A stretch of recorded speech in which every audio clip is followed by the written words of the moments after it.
Humans have long strived to challenge nature through engineering feats. Such feats have brought about some of the greatest achievements in human history. However, if proper ethical considerations are not taken into account, great disaster can follow. As an engineer, you're held under high expectations. When something goes wrong, there's a lot of research that occurs. Research includes finding out which codes were broken in the disaster and how severely they were broken. Also, someone looks into what caused the disaster and how easily it could have been fixed.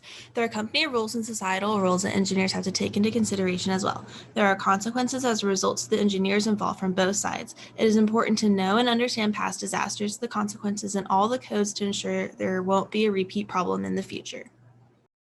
On January 16, 2003, Columbia Space Shuttle launched. At 81 seconds, a piece of foam from the external fuel tank damaged the left wing of the shuttle.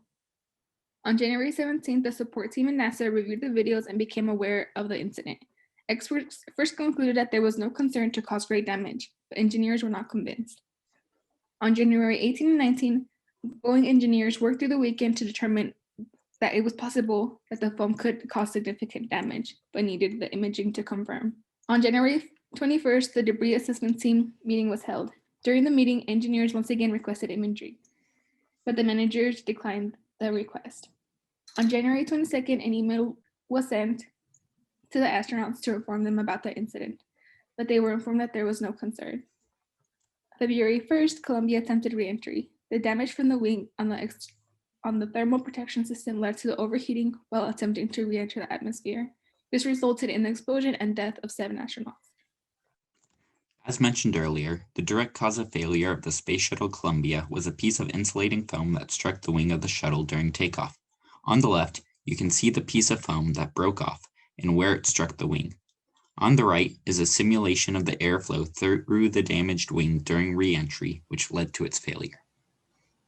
Through the Columbia, NASA failed to hold paramount the safety, health, and welfare of the public in 3 main ways: inadequate concern over deviations from expected performance, a silent safety program, and schedule pressure.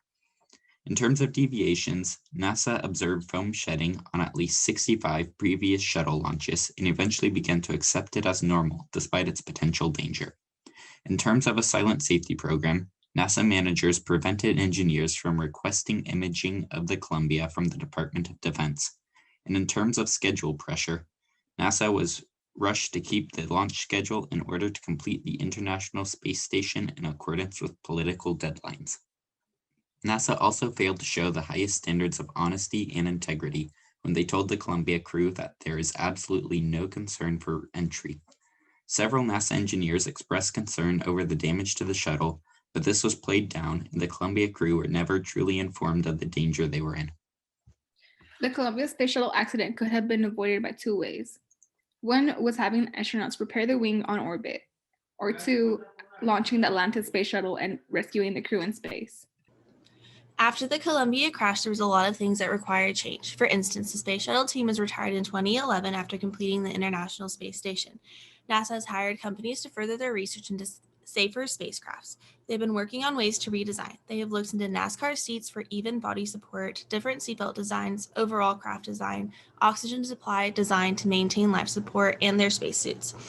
There have also been new guidelines set in place for all air travel. For example, thorough inspections on the aircraft are conducted before liftoff to avoid small mistakes. The Boeing 737 MAX disaster really begins in 2010 when Airbus announces their A320neo.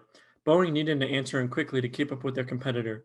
1 year later, they announced the 737 MAX, stating that it is so similar to the previous 737 that no additional training is needed. In 2017, the first 737 MAX is put into service with Lion Air. In 2018, Lion Air Flight 610 crashes, killing everyone aboard. March of 2019, Ethiopian Air Flight 302 crashes, killing everyone on board. 2 days later, after the crash on March 13th of 2019, the FAA requires the grounding of all 737 MAXs. Last year in 2020, the FAA approved the 737 MAX for flight again. What exactly did go wrong? The new larger engines on the 737 MAX required to be placed higher on the wing, which caused the plane to stall while flying. Instead of redesigning the plane, Boeing implemented the Maneuvering Characteristics Augmentation System, MCAS, to automatically push the nose down. The MCAS itself was flawed as it only used one of the 2 angle of attack sensors on the plane. The original design did call for MCAS using both, but to save money and avoid extra training, Boeing decided to only use one AOA sensor. In both flights, the AOA sensor that the MCAS used failed, resulting in MCAS pushing the plane down, causing a total of 346 casualties. Boeing failed when pushing statements in a truthful manner. In Boeing's first report, they pushed more of the blame on the pilots than they did their own AOA system failure during the Lion Air crash. As well as the MAX system, it wasn't disclosed to the pilots. The engineers were influenced by conflicting interests, which affected their duties and ability to follow safety guidelines. Boeing was more concerned with cost cutting and time saving when it came to the development of the MAX, resulting in poor implementations of safety features and backup sensors for the MCAS system. Boeing failed to hold safety and the welfare of the public to a high standard. They charged extra for necessary safety features that should have come standard on all versions of the MAX. To prevent these crashes, Boeing could have either designed a new plane from the beginning, used multiple AOA sensors for MCAS, or provided comprehensive training to pilots. All of these would have required Boeing to spend more money and take the time to ensure safety. The effects of Boeing's poor choices included the grounding of all 737 MAXs in 2019. They also lost the trust of the airline industry as well as flyers. Boeing lost market share to the Airbus A320neo. The Aerospace Safety Committee was also created because of these disasters to ensure the safety across all aspects of the company.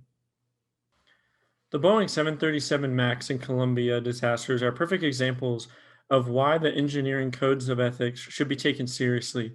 Multiple codes were broken during these disasters. Statements were not made in an objective and truthful manner in regards to both disasters.